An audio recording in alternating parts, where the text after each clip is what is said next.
বন্ধুরা, প্রত্যেক দিনই তো প্রায় আমরা রুটি বানাই, পরোটা বানাই, কিন্তু সেগুলো খেয়ে কিন্তু আমরা খুব তাড়াতাড়ি বোর হয়ে যাই। মন চায় যে এমন একটা যেন রেসিপি হয় যেটাতে কোনো ঝামেলাই নেই, মানে বেলা ছাড়াই বা ডো তৈরি করা ছাড়াই। তো আজকে আমি সেরকমই একটা রেসিপি নিয়ে হাজির হয়েছি, যেটা তোমাদেরকে এই দুটো কাজই করতে হবে না। আর এটা কিন্তু রুটি পরোটা থেকে বেশি সুন্দর খেতে আর খুবই হেলদিও হয়। তো চলো ঝটপট জেনে নিই যে এই রেসিপিটা কিসের রেসিপি।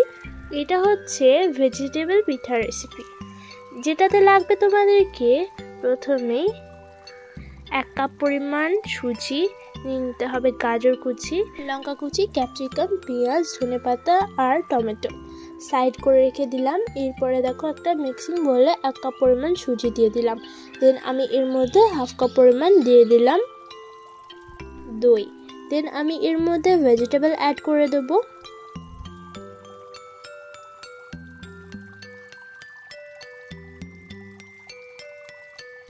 সব ভেজিটেবলগুলো অ্যাড করার পর এর মধ্যে স্বাদ মতো লবণ দিয়ে দিলাম। দেন দিয়ে দিলাম হলুদ গুঁড়ো।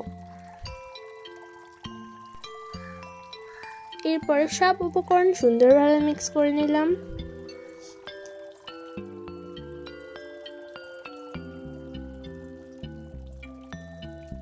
এটা দেখো সুন্দরভাবে মিক্স করা হয়ে গেছে। এরপর আমি এর মধ্যে জল দিয়ে দিলাম। তো এরকমভাবে কিন্তু দিয়ে দিতে হবে। দেন একটা স্মুথ পেস্টের মতো কিন্তু রেডি করে নিতে হবে।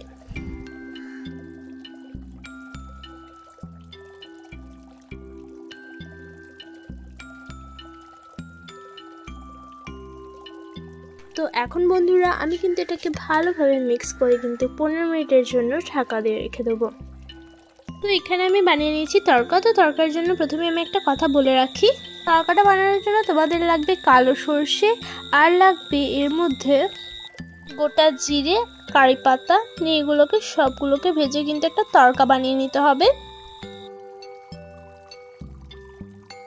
দেন এটাকে করে দেবো সাইড। আর দেখো 15 মিনিট পর কিন্তু আমি এটাকে খুলে দেখে নিচ্ছি, এটা খুব সুন্দর ফুলে গেছে। এরপর আমি এর মধ্যে তড়কাটা দিয়ে দিলাম।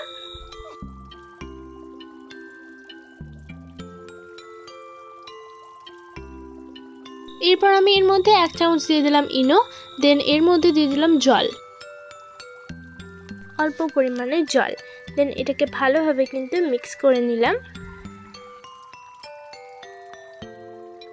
তো সুন্দরভাবে দেখো আমি কিন্তু জল দিয়ে মিক্স করে নিচ্ছি। আর এটা কিন্তু আমি একটা স্মুথ পেস্টে পরিণত করে নেব।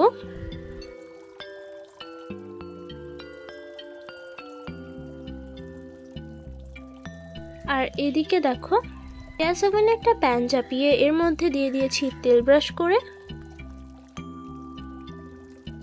দেন এরপরে আমি এর মধ্যে ব্যাটারটাকে দিয়ে দেওয়ার পর কিন্তু এরকমভাবে ছড়িয়ে নেব।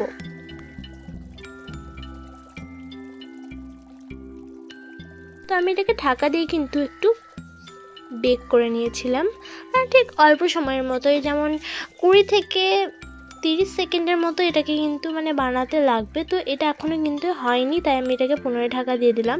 দেন এরপরে কিন্তু আমি কিছু সেকেন্ড পর এটাকে খুলে দেখলাম, তো তখন এটা রেডি হয়ে গেছিলো। তো এরপরে কিন্তু এরকমভাবে উল্টে দেব। আর দেখতে পারছো যে এটা একেবারে খুব সুন্দর পারফেক্ট ভালো রেডি হয়েছে।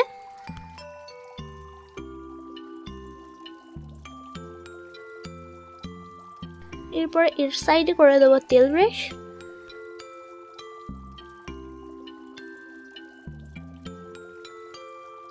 তো এবার এটা যেহেতু রেডি হয়ে গেছে, তাই কিন্তু আমি একটা প্লেটে এটাকে তুলে নেবো।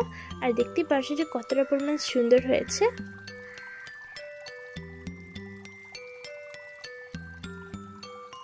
পুনরায় তেল ব্রাশ করে নিলাম।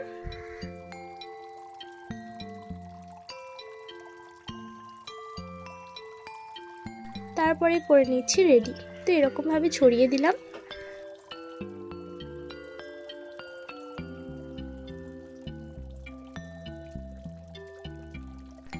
সাইডে সাইডে তেল দিয়ে দিলাম।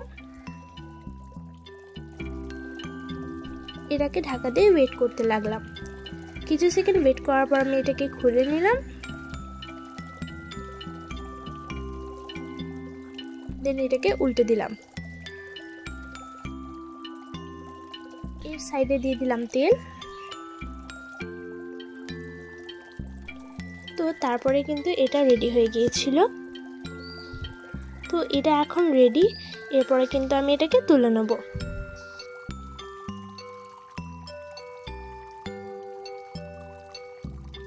এখন কিন্তু আমি এটাকে তুলে নিয়েছি।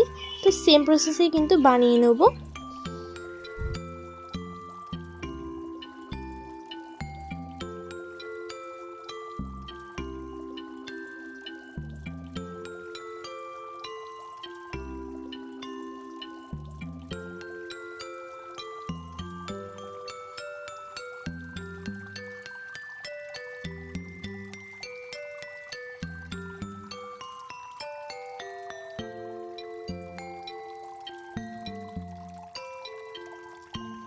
তারপর রেডি হয়ে গেল আমাদের সুস্বাদু এই যে রেসিপিটা, যেটা খেতে হয়েছিল দুর্দান্ত আর বানানো তো এতটা পরিমাণই সহজ ছিল। আমি তোমাদেরকে আজকের এই ভিডিওর মাধ্যমে নিশ্চয়ই দেখিয়ে দিয়েছি কোনো রকম বেলা ছাড়াই, কোনো রকম ডো বানানো ছাড়াই। যেমন এরকম একটা রেসিপি তোমরা বাড়িতে বানিয়ে দেখতে পারো, বাচ্চা থেকে বড় সবাই কিন্তু খুশি হয়ে খুবই মজা করে খাবে।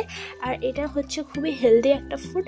তো আজকের মতো বিদায় নিচ্ছি। ভালো থাকবে, সুস্থ থাকবে, আর পরের ভিডিওর জন্য অপেক্ষা করবে।